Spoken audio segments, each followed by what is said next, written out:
After 6 years since his last film released and absolutely took over the world, winning multiple Academy Awards, Bong Joon-Ho has finally returned with a film that has been delayed consistently over the years, and one that I think a lot of people have been really excited about. And I wanted to kind of fit into that tone by also being really late to review this movie. Today, I want to talk to you guys about Mickey 17. So let's get into it. It's not looking very good for you. Yeah, no. I'm sure you're used to it by now, but what's it feel like to die? The discussion around this movie, the talking points surrounding it, what it actually is, I think is quite an interesting conversation, as this film has drawn a lot of divisive reactions. I personally am here to tell you that I really loved this movie for a multitude of reasons, which I can't wait to get into with you guys. Bong Joon-Ho has been a filmmaker that I have loved watching in terms of his work. From Barking Dogs Never Bite, which I think is a bit of a rocky start, to slowly refining his craft, making so many interesting films in both Korean and English. And if you saw my previous video about Bong Joon-Ho, one of the things that's very interesting about his career is he makes films very differently in both languages. I think a lot of people were expecting something along the vein of Parasite, but Mickey 17 is an English-speaking film and feels very much in line with the tone and kind of stylistic choices that he would make in something like Snowpiercer or Okja. I think it perfectly complements those two movies and feels like a welcome home addition to Bong Joon-Ho's filmography. The film wants to do and say a lot as it follows Mickey Barnes, played by Robert Pattinson, a character that can just die and be reprinted. And right there, that very interesting sci-fi premise leads to a lot of interesting discussions that Bong wants to make within this film, and some of it really resonated with me in very surprising ways that I really was not expecting in a sci-fi film like this. But alas, this film has done so in very interesting ways. Predominantly, the film follows Mickey 17, a character who is very passive and just kind of lets his workplace just take advantage of him in all these different ways. And there is one of the key talking points that this film wants to make, or the way a corporation or the way a capitalist society can just fully take advantage of somebody if they're somewhat willing or just passive enough. The world will run through a lot of people like that. And in this case, Bong uses a very extreme set of circumstances where they're willing to risk this man's life all the time so that they can test all these different things, whether that be vaccination, viruses, the climate of a new planet, all of these things. They're willing to just throw him out there as a crash test dummy and let him suffer as a result of that. He has a very interesting relationship with death, this character. Even though he gets reprinted, he still feels the pain and the obvious fear that comes with dying. We're all ingrained with a fight or flight response, and this character is no different. A lot of things happen in this movie which leads to us seeing Mickey 18, another version of this character, work alongside Mickey 17, and both have very different personalities and both played wonderfully by Robert Pattinson. This is one of my favorite performances from him. I really love the work he does here. I mean, the two characters, you can quickly tell them apart just by the physicality of the role, the kooky voice that Robert Pattinson is doing for Mickey 17. He has a different one for Mickey 18. And the way they act and their belief systems are totally different. Mickey 17 is a very passive person. Mickey 18 is a lot more aggressive, won't let people fuck him over so much. And I think that ultimately gives this character some very valuable life lessons. And this is what resonated with me the most. Me personally, in life, I have been a very passive person.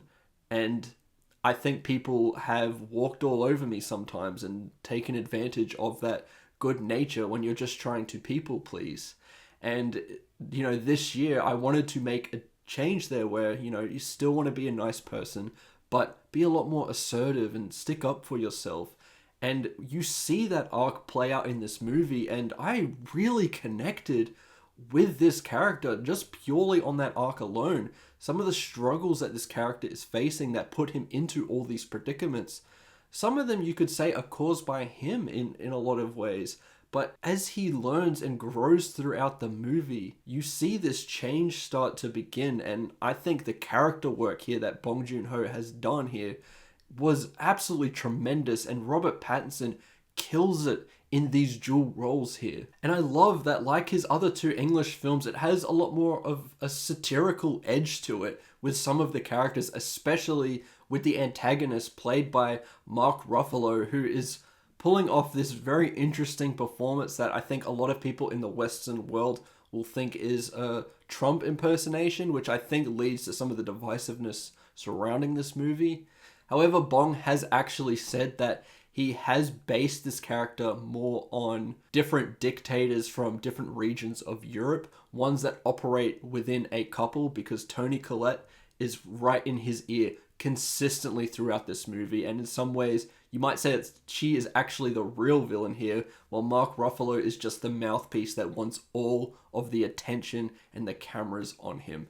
I think the character is interesting. I think every single performance within this movie is stunning and plays within Bong's vision so incredibly well. He's always able to get great performances out of his ensembles, and he definitely does that here.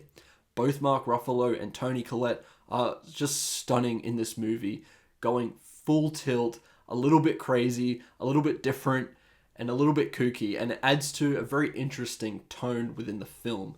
I also think a lot of the supporting work from someone like Naomi Aki was very interesting. Another character that has a pretty great arc within the movie. Steven Yeun, who is always a welcome screen presence in my opinion. I have loved a lot of his work, and he continues to be great here as a bit of an asshole in this movie.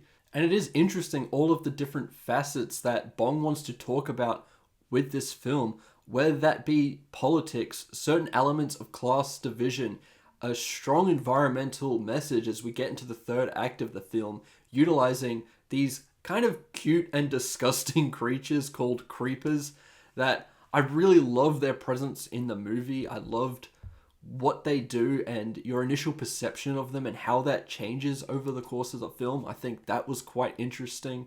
I think the topics surrounding the workplace and the liberties that an employer may take with an employee was very well constructed, well reasoned, and ultimately a very nuanced topic to utilize within this film. And even though it takes it to the extreme, it doesn't make its commentary any less significant. Mickey 17 is genuinely a film that I want to see more of, especially in the blockbuster space with $100 million plus budget. I mean, we just saw a film cost $320 million in the Electric State release, and I think will have zero impact on the world. And whether you like Mickey 17 or despise it, at least it has something to say. It has creativity. There's an air of originality to it, even though it is based off a sci-fi novel. Bong is always trying to put his own spin on things. And to have a talented filmmaker make something that feels quite substantial, interesting, yet so approachable is just wonderful. And I think it gives this film just a real aura of just being a breath of fresh air. And I love seeing that in the cinema. In terms of crafts and technicality, the film is incredibly stunning. There are some wonderful shots in here, a great color palette, I think some beautiful and surprising production design that I wasn't quite expecting in a film like this that worked incredibly well. And the visual effects, I think, work perfect to the benefit of the film. They almost feel invisible, which is quite impressive to pull off in such a sci-fi heavy film, which has a ton of visual effects in it. So for Bong to be able to pull it off in such a way, it just creates a great movie that I thought was a wonderful time in the theater. I saw this on an IMAX screen, and it was just the perfect format to see a movie like this. And if we do receive more movies like this, and I'm not saying in a franchise or anything, just big budget movies that have talent behind them like this, I will always go out and support those types of movies because it's just amazing to see. Even though I don't think this movie will do well as an Oscar player or anything like that, I think this will end up being one of my favorite movies of 2025. Mickey 17 is brilliant in so many different facets, and I think both the direction and the stunning ensemble, with some people doing some of their best work in their careers, is just amazing to see and makes me recommend this film wholeheartedly. And whether you like it or dislike it, you're going to get something out of Mickey 17. Something with substance and something that you might actually remember, which I think is what going to the cinema is all about. Having an actual experience and not just seeing a nothing burger that is just there to pass the time.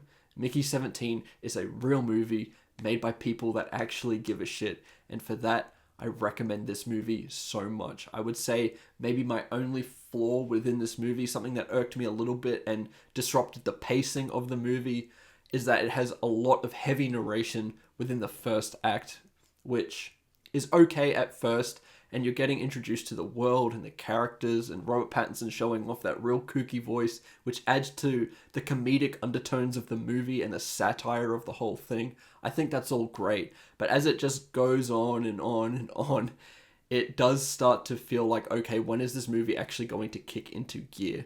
And when it does, it just has a hold of you the whole way through. And I really was entertained by this movie from start to finish. As a score, I'm going to give Mickey 17 a strong 4.5 out of 5. I think this is an excellent movie, one that I really cannot wait to rewatch and buy the 4K for. I think it is a beautiful addition to Bong's filmography, and I do think it is actually one of his best movies and just feels so perfect slotted in with Okja and Snowpiercer. And those are my thoughts towards Mickey 17. If you've seen the movie, let me know what you think about it in the comments below. I really would love to hear your thoughts. And what's your favorite Bong Joon-Ho movie? He's been a director that I've been really obsessed with in the past week or so as I've been constructing all these videos, and one that I have loved for many years now. And I still have one more Bong Joon-Ho related video coming out soon, so make sure to check that one out.